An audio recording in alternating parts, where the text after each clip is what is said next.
Yun, gusto ko lang makita si Doc Pinok, ginabitan ako ng bracelet!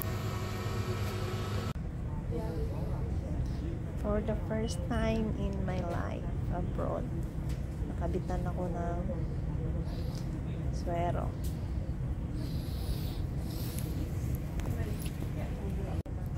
Meron daw pala akong UTI kaya pinakonfine ako. Tapos affected yung kidney ko kaya nag-stay ako dito ng ilang araw muna. Ay, nako, buhay abroad. So, yan, mag-isa lang ako. Tapos na yung isa. Alas 11 pa lang.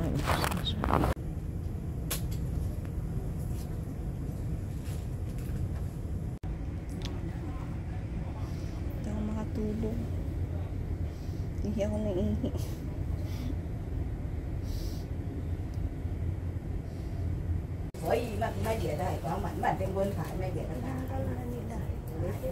Dalawang dextrose na.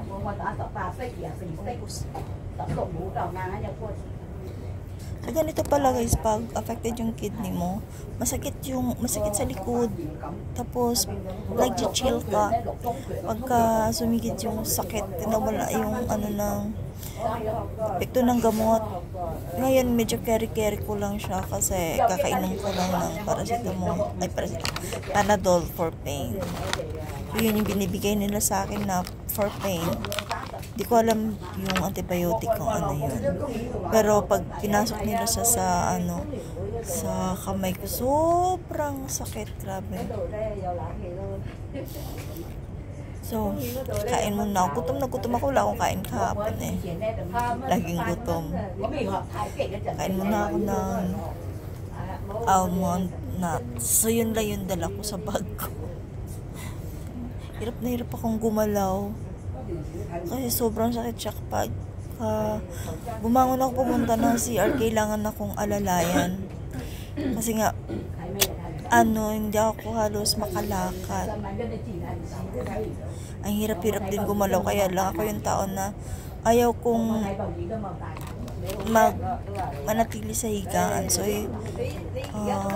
hirap na hirap ako. Kasi, mahirap din humiga. Masakit din kasi. Parang siyempre kailangan kayanin dito sa Hong Kong. Pag na-hospital ka, walang magbabantay sa'yo. May visitation hour lang. So, 1 oras sa umaga. Naiiyak ako sa sakit. Tatlong injection nung antibiotic yung nilagay nila sa aking kamay. Dito dinaan yung antibiotic ko. 3 talagang siren. Sobrang sakit. Nakakaiyak yung sakit niya. Hindi pa ako nakaget over sa paglagay ng 3 sirens na antibiotic dito. Kinuha na naman ako ng kumuha naman sila ng dugo dito sa kabila. Puro pasakit na lang. May pagkain naman. Halat lang. Kaninang tanghali. Ng lasa. So, pag tanghali, dinadalan ako ng kapatid ko ng pagkain. So, dahil wala pa akong ganong kumain, gusto ko yung avocado lang yung kainin ko.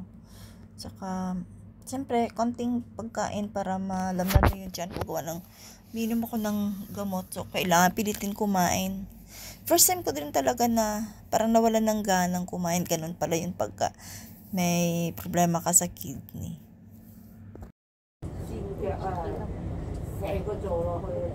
Ang tinidor niya sinisang piyak ba?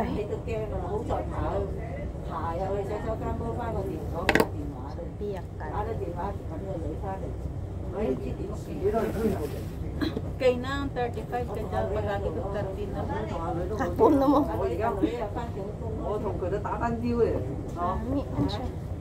Kaon siya. Kanon mo na yan. Pero ko balik? Nakong kaon. Kaon na ba? 我知道呢，女嫁咗之後，全部都搬咗出去。公又唔係收錢，又分咗去。tan tiếp tôi dầu tan thấy bà hậu không phải được bố có dầu trong gì xảy mát cái trong gì xảy mát cái này là chết này mãi không được hậu thầu chặt à 哎呀，你真 chỉ 係 cái trong gì xảy mát là mát đi đi vậy 我女嫁嗰時，我真係好唔慣住啲，後尾住下住到啲機靈慣咗，覺得慣咗啲。而家舊年去咗美國，佢翻到嚟，然後我孫女我仔都會翻咗嚟呢段時間。前日佢哋走，哇！翻到嚟我真係好落寞啊！ 咁係即係好落寞啊！一下隻間走咗哦，真係因為我女媽媽咪我擔住我唔使啦，我慢慢去滾。 Hindi ni seal tayo, wala doon. Shield mo na ito na. Ay, kulang mo ro. Ah, rubber 一 niya. 個人煮慣咗咧就冇問題，即係 Wala mo ro nakita. 想食乜就食乜。 身體健康就好咯。如果啲身體健康，即係好似我咁樣唔係咁Yung ano ka? 咧，你擔心㗎，你有咩 Saging. 人你叫唔到人救，你驚失救啊！而家我真開始驚啦！如果我都冇頭先我仔惡識，我驚你以為收唔到嘛，咁我細女仲惡識講，點知我仔頭先打電話嚟，我要打視頻，我唔聽啊嘛，我咪打翻嗰啲電話睇唔到嘅咯。媽咪你喺邊啊？嗌佢 send 信息啊嘛，send 信息俾你啊嘛。以為佢睇到我同啲女講話我入咗院咧，之後佢就打電話翻嚟我話我唔聽佢嘅視頻啊嘛，後尾就話。咁明你喺邊啊？我話喺香港咯。你喺香港邊度啊？我話冇啊，咪喺出邊咯。cái mà này chỉ đâu nhà y viện ra mà 係咯，我喺出邊咯，出邊邊度啊？後尾佢講我知道啦，而家你唔識講我都知道，我哋點知道？咁我就知道啦。後尾先再打翻。 Kapag umaga, kung hindi lugaw, oats yung breakfast namin. So, wala lang, pahiga-higa lang. Wala na magawa eh. So, pahinga muna dito ng ilang araw daw. Grabe, ayaw akong palabasin ni Doc. So, 3 araw na ako dito, medyo nakakatayo-tayo na ako ng maayos. At gumagalaw-galaw nga ako para magalaw naman yung katawan ko. Parang exercise ng konti para lang gumalaw yung katawan. Pagod na ako kakahiga. Gusto ko nang umuwi eh. Kaya lang yun, ayaw pa akong pauwiin. Sa totoo lang, 22 years na ako nagtatrabaho dito sa Hong Kong. Actually, 22 next sa June. Gusto ko nang magpahinga, gusto kong umuwi. Gusto kong ipahinga yung katawan ko, pero hindi naman sana ganito yung nasa hospital ka nagpapahinga. Sana yung pahinga naman na sakto, yung nasa bahay ka, naka-relax.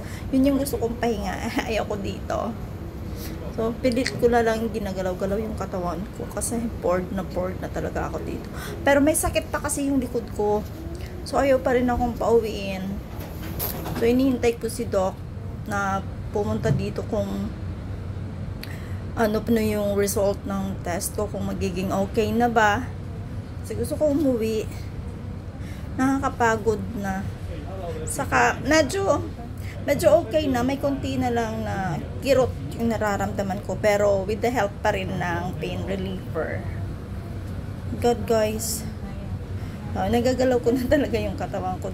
Dati hindi ako makatayo ng tuwid eh. Pero yun nga lang, kakainin ko lang din ng gamot. Ayun. Lunch time ulit. So yung mga pagkain dito, walang asin. Pero may pa-soup naman ngayong tanghali. Oh, o diba? Tad guys, tad yan. Ilang beses na tinurukan. O, dito pa sa kabila. Tinanggal na doon, nilipat dito sa kabila. O, lagi na lang ilang araw. Sa isang araw, ilang beses ako kinukuha na ng dugo.